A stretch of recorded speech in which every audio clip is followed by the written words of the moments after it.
శ్రీగురుభ్యో నమ. శ్రీ గణేశాయ నమ. శ్రీ సరస్వత్యై నమ. ఓం శ్రీ మహాలక్ష్మీదేవ్యే నమో నమ.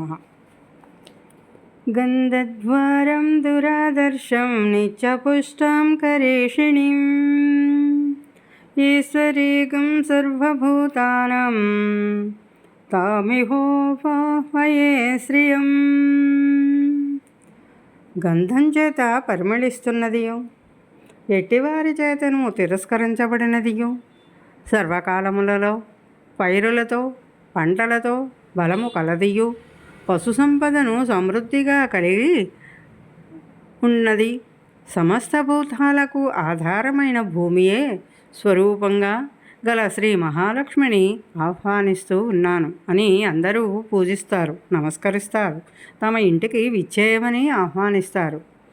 లక్ష్మి అనే పదానికి ఋగ్వేదం అనేక అర్థాలను పేర్కొంది. లక్ష్మి అంటే సంపద, ప్రయోజనం, క్షేమం, యోగం, లాభం మొదలైనటువంటి అర్థాలు ఉన్నాయి. లక్ష్మి అంటే చిహ్నం లేదా గుర్తు అనే అర్థం. లక్ష్మిగా అంటే చిహ్నంగా బాసిల్లుతూ ఉంటుంది కనుక లక్ష్మి అనే పేరుతో వర్ధిల్లుతూ ఉంటుంది ఆ మహాలక్ష్మి. లక్ష్మీదేవి ఆవిర్భావం. పూర్వం ఒకసారి దూర్వాస మహాముని ఇంద్రునకు ఒక పుష్పమాలను ఇచ్చాడు. ఇంద్రుడు దానిని ఐరావతానికి వేశాడు. ఐరావతం ఆ మాలను కింద వేసి కాళ్లతో తొక్కి మొక్కలు మొక్కలు చేసింది. దానిని చూసి కోపేద్రిక్తుడైన దూర్వాసుడు, ఐశ్వర్యగర్వంతోనే నీవు ఈ విధంగా చేశావు కదా, కనుక నీ ఐశ్వర్యమంతా నశించి నీవు ఐశ్వర్యహీనుడు అవుగాక అని శపించాడు. దూర్వాసుడు శాపం వల్ల ఇంద్రుడు వైభవం అంతా నశించింది. దండయాత్ర చేసి రాక్షసులు స్వర్గలోకాన్ని ఆక్రమించుకున్నారు.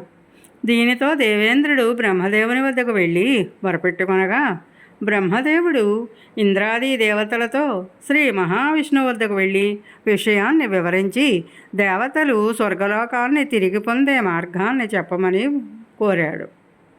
ఆ సమయంలో అక్కడకు చేరిన కుబేరుడు, స్వామి, నాకు సృష్టి ప్రారంభంలో నవనిధులు, రత్నములు, ధనమును ఇచ్చారు. ఇంద్రుడికి దేవాధిపత్యం ఇచ్చిన అనంతరం నా నిధులన్నీ కూడా వ్యయమైపోయాయి. కనుక నాకు తిరిగి నిధులను సమకూర్చవలసిందిగా ప్రార్థిస్తూ ఉన్నాను అని పలికాడు. ఇంద్రుడు, కుబేరుడు చెప్పిన విషయాలను విన్న శ్రీ మహావిష్ణువు, ప్రస్తుతం నిధులు సమకూరవలెనన్నా, స్వర్గలోకం తిరిగి వైభవోపేతం కావాలన్నా క్షీరసాగరాన్ని మదించాలి. క్షీరసాగరాన్ని మదించడం వల్ల సంపదలు, లక్ష్మీదేవి ఉద్భవిస్తాయి. అందువల్ల ఇంద్రుడికి సంపదలు లభిస్తాయి. అంతేకాకుండా క్షీరసాగరాన్ని మదించడం వల్ల అందులో నుంచి అమృతం జనిస్తుంది. దానిని దేవతలు స్వీకరించడం వల్ల అమరత్వం సిద్ధిస్తుంది. బలం పొందినటువంటి దేవతలు రాక్షసులను సులభంగా ఓడించగలుగుతారు అని సలహా ఇచ్చాడు శ్రీ మహావిష్ణువు. క్షీరసాగరాన్ని మదించేందుకు దేవతలు, రాక్షసులు క్షీరసాగరం వద్దకు చేరారు. దేవతలకు ఇంద్రుడు నాయకత్వం వహించగా రాక్షసులకు బలిచక్రవర్తి నాయకత్వం వహించాడు. పాలసముద్రమును చిలికేందుకు మందర పర్వతాన్ని కవ్వంగా, దానికి తాడుగా వాసుకి అనే సర్పాన్ని చేసుకున్నారు.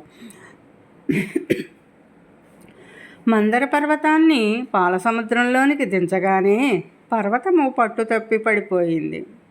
దానిని పైకి లేపేందుకు శ్రీ మహావిష్ణువు స్వయంగా శ్రీకూర్మ రూపాన్ని ధరించి మూపుతో మందర పర్వతాన్ని ఎత్తి పట్టుకున్నాడు. వాసుకి సర్పం తోకవైపు దేవతలు, తలవైపు రాక్షసులు పట్టుకుని మధించడం ప్రారంభించారు. కొంతసేపటికి అందులో నుంచి ముందుగా హాలాహలం జనించింది. దానిని శివుడు స్వీకరించి కంఠంలో ధరించి గరళకంఠుడు, నీలకంఠుడు అయ్యాడు. తర్వాత జనించినటువంటి సురభి అనే గోవును ఋషులు స్వీకరించారు. అనంతరం ఉచ్చేశ్రవం అనే తెల్లని అశ్వం జనించగా దానిని బలిచక్రవర్తి స్వీకరించాడు. ఆపై ఐరావతం అనే ఏనుగు, కల్పవృక్షము, కామధేనువు జనించగా ఇంద్రుడు స్వీకరించాడు. పిమ్మట చంద్రుడు. అనంతరం కొంతసేపటికి క్షీరాబ్ది నుంచి శ్రీ మహాలక్ష్మి ఆవిర్భవించింది. లోకోత్తరమైనటువంటి సౌందర్యంతో ఉన్న ఆమెను మణిమయ పీఠం నందు ఆసీనురాలిని చేశారు. ఏనుగులు తొండములను ఎత్తి గళములోని నీటితో స్నానం చేయించాయి. సముద్రుడు పట్టువస్త్రాలను సమర్పించాడు. వరుణుడు వైజయంతిమాలను, విశ్వకర్మ కేయూరాదులను, సరస్వతీదేవి తారకాహారాన్ని అందించగా సృష్టికర్త బ్రహ్మదేవుడు పద్మాన్ని అందించాడు. ఆమె పద్మంపై ఆసీనురాలైంది. అప్పుడే అక్కడకు శ్రీ మహావిష్ణువు ఇచ్చేసి లక్ష్మీదేవిని వివాహం చేసుకున్నాడు. ఆమె సంపదలకు అధిష్టాన దేవత ఈ సంపదలను ప్రసాదించింది. భృగు మహర్షి పుత్రికగా పుట్టడం. విష్ణు పురాణం ప్రకారం శ్రీ మహాలక్ష్మి భృగు మహర్షి పుత్రిక. భృగు మహర్షి భార్య హ్యాతి. వీరికి పుత్ర సంతానం కలిగింది, కానీ కుమార్తెలు కలగలేదు. ఆమె తపస్సు చేసింది. తపస్సుకు మెచ్చినటువంటి జగన్మాత ప్రత్యక్షమై వరం కోరుకోమనగా కుమార్తెను ప్రసాదించమని వరం కోరింది. జగన్మాత వరం మేరకు భృగు మహర్షి దంపతులకు ఒక కుమార్తె కలుగగా ఆమెకు లక్ష్మి అనే పేరు పెట్టి పెంచుకున్నారు. లక్ష్మి విష్ణువు తన భర్త కావాలని కోరి తపస్సు చేసింది. బ్రహ్మదేవుడి పుత్రుడు ప్రజాపతి దక్షుడు. దక్ష ప్రజాపతి పుత్రుడు ధర్ముడు. ధర్ముడు కూడా ప్రజాపతి. ధర్ముడి భార్య సాధ్య. ధర్ముడికి నరుడు, నారాయణుడు, హరి, కృష్ణుడు అనే 4 కుమారులు కలిగారు. వీరందరూ తపస్సు చేస్తూ ఉండగా వారి తపస్సును భంగపరచడానికి అప్సరసులు వచ్చారు. నారాయణుడు తన యొక్క విశ్వరూపాన్ని చూపించగానే వారు వెళ్ళిపోయారు. అటువంటి నారాయణుడే విష్ణువే.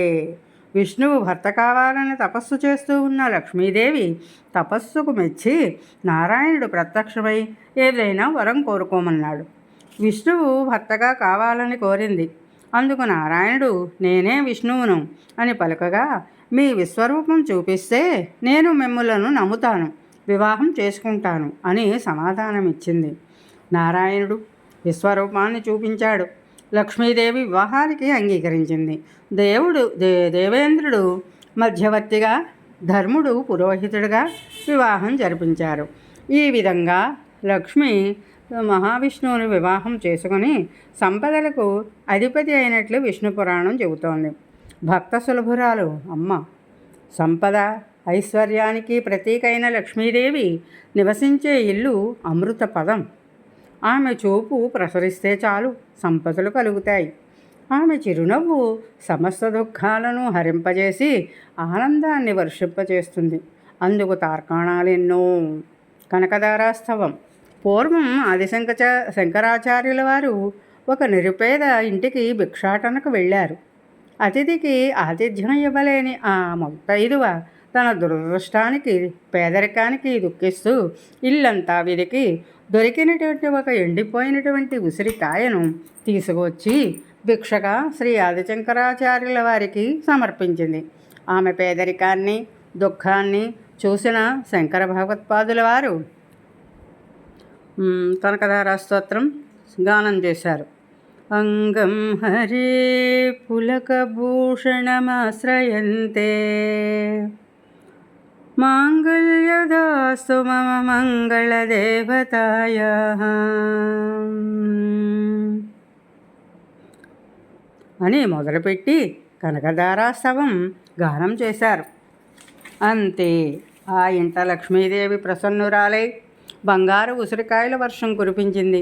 ఈనాటికి ఈ శ్రీ కనకధారా స్తోత్రం పఠించడం వల్ల, పారాయణం చేయడం వల్ల ఆ తల్లి యొక్క కరుణాకటాక్షాలు వర్షిస్తూ ఉన్నాయి.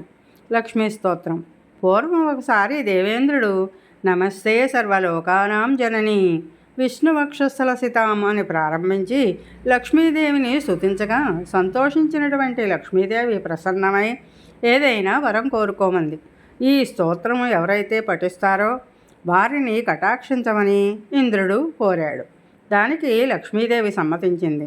విష్ణు పురాణంలో చెప్పబడిన ఈ లక్ష్మీ స్తోత్రాన్ని పఠించడం వల్ల లక్ష్మీదేవి సులభంగా ప్రసన్నురాలు అవుతుంది. లక్ష్మీదేవి యొక్క నివాస స్థానాలు. శ్రీ లక్ష్మీదేవి నివాస స్థానాలు 5గా చెప్పబడ్డాయి. ఒకటి ఏనుగు కుంభస్థలం, రెండోది బిల్వదళం వెనుక ఈనె భాగం, మూడవది గోమాత పృష్ఠభాగం, నాలుగవది శ్రీ పాపిట స్థానం, ఐదవది పద్మం అనేవి 5 కూడా లక్ష్మీ స్థానాలు. వీటిని ఈ 5 కూడా లక్ష్మీ స్థానాలు అన్నమాట. వీటిని పూజించడం, గౌరవించడం వల్ల లక్ష్మీ కటాక్షం కలుగుతుంది. లక్ష్మీదేవి యొక్క రూపాలు: దుష్ట శిక్షణ, శిక్ష రక్షణ కోసం స్థితికారకుడైన శ్రీ మహావిష్ణువు దశావతారాలను ఎత్తాడు. ఈ విధంగా శ్రీమన్నారాయణుడు అవతారం ధరించినప్పుడల్లా శ్రీ మహాలక్ష్మీదేవి కూడా అవతారాలు ధరించి ఆయన వెంట వచ్చింది, ఆయనకు సహకరించింది. ఏ రూపంలో వచ్చినా ఆ తల్లిని సంపదల తల్లిగానే పూజించడం జరిగింది. ఈ లోకంలోని తన బిడ్డలకు అన్నీ ప్రసాదించేందుకే ఆ తల్లి అష్టరూపాలను ధరించింది. తన అష్టవిధమైన అంశాలతో తన బిడ్డలకు అష్టశక్తులను ప్రసాదించేందుకు ఆదిలక్ష్మి, ధాన్యలక్ష్మి, ధైర్యలక్ష్మి, గజలక్ష్మి, సంతానలక్ష్మి, విజయలక్ష్మి, ధాన్యలక్ష్మి, ధనలక్ష్మి అనే 8 రూపాలను ధరించింది. ఈ రూపాలకే అష్టలక్ష్ములు అనే పేరు. ఈ లక్ష్మీదేవి అష్టరూపాలు మానవజాతి మనుగడకు ప్రధానమైనటువంటి సంపదలు. ఆదిలక్ష్మిగా జీవనానికి అవసరమైనటువంటి ప్రాణశక్తిని, శ్రీ ధాన్యలక్ష్మిగా సస్య సంపదలను, ధాన్యాలను, శ్రీ ధైర్యలక్ష్మిగా ధైర్య సాహసాలు, వీరత్వాన్ని, శౌర్యాన్ని, శ్రీ గజలక్ష్మిగా సకల విధాలైనటువంటి శుభాలను, శ్రీ విజయలక్ష్మిగా చేపట్టిన అన్ని పనులందు కూడా విజయాలను, శ్రీ సంతానలక్ష్మిగా సంతాన సౌభాగ్యాన్ని, శ్రీ విద్యాలక్ష్మిగా సకల విద్యలను, జ్ఞాన విజ్ఞానాలను, శ్రీ ధనలక్ష్మిగా సకల ఐశ్వర్యాన్ని ఆ తల్లి అనుగ్రహిస్తూ ఉంది. మనిషి జీవనం సాగడానికి ఈ 8 అవసరమే. వాటిని తన 8 రూపాల ద్వారా ప్రసాదించడం ద్వారా సృష్టి కొనసాగేలా అమ్మవారు చేస్తోంది. అటువంటి శ్రీ మహాలక్ష్మి అమ్మవారిని స్మరించడం వల్ల, ధ్యానించడం వల్ల, పూజించడం వల్ల జీవితంలో ఏ లోటు లేకుండా జీవితం సాఫీగా సాగుతుంది. ఓం మహాలక్ష్మే నమః.